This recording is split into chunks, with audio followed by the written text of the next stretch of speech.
Quand vous allez dans les archives, eh bien vous trouverez toute l'histoire du Congo à partir des années 1880. Alors que, avant cela, il n'y a aucune trace.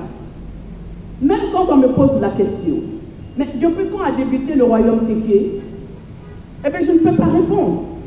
Je n'étais pas là quand ça a débuté. Dans le royaume Téké, on dit Boussé Moussi. Depuis le premier ancêtre. Il fallait chercher depuis le premier ancêtre. En quel cas, quel siècle il était là? Je n'en sais rien. C'est depuis le premier ancêtre. Point à la ligne. Après, ceux qui vont aller chercher 15e, 14e, 12e, je n'en sais rien. Ça, c'est à eux de le dire. Je laisse ça aux scientifiques. Moi, je transmets l'histoire.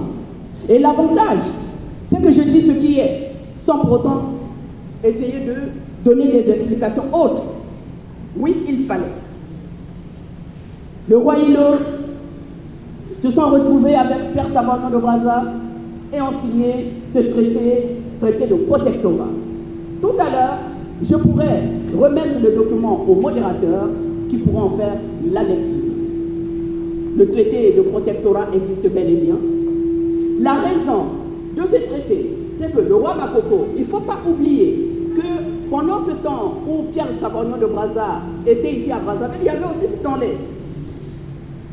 Ce sont deux occidentaux, on va dire, qui tournaient autour des deux Congos.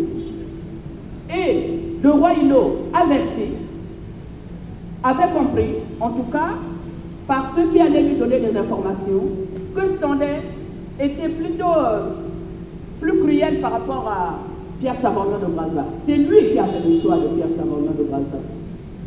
C'est lui qui a fait le choix de le rencontrer.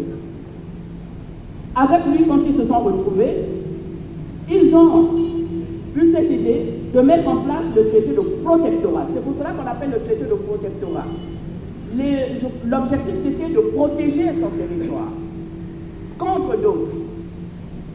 C'est ce qu'ils ont fait. Aujourd'hui, quand les personnes expliquent, oui, mais ils ne parlaient pas français. Attendez. Vous croyez que parce qu'un aveugle ne voit pas, il ne comprend pas ce que vous dites?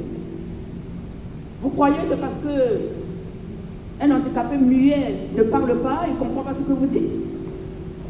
Il y a plusieurs manières de s'exprimer. On a l'impression aujourd'hui, comme nous parlons le français fort, ceux qui ne parlaient pas le français étaient nuls. Il y a plusieurs manières de réfléchir. Ce n'est pas parce qu'on ne parle pas une langue qu'on ne réfléchit pas. Ils ont signé ce traité. Et ce traité existe. On a beau dire, beau faire, ce traité existe. Est-ce qu'il fallait le faire? Est-ce qu'il ne fallait pas le faire? Aujourd'hui, nous n'avons pas grand-chose, ni à dire, ni à changer. Mais cela ne nous empêche pas d'en débattre. Est-ce que c'était à refaire? On referait? Je pense que ça se serait refait si nous étions à la place du roi Hilo Ier pour protéger notre territoire. Oui. Merci, Madame la Reine, pour ces éclaircissements. Alors, nous avons parlé du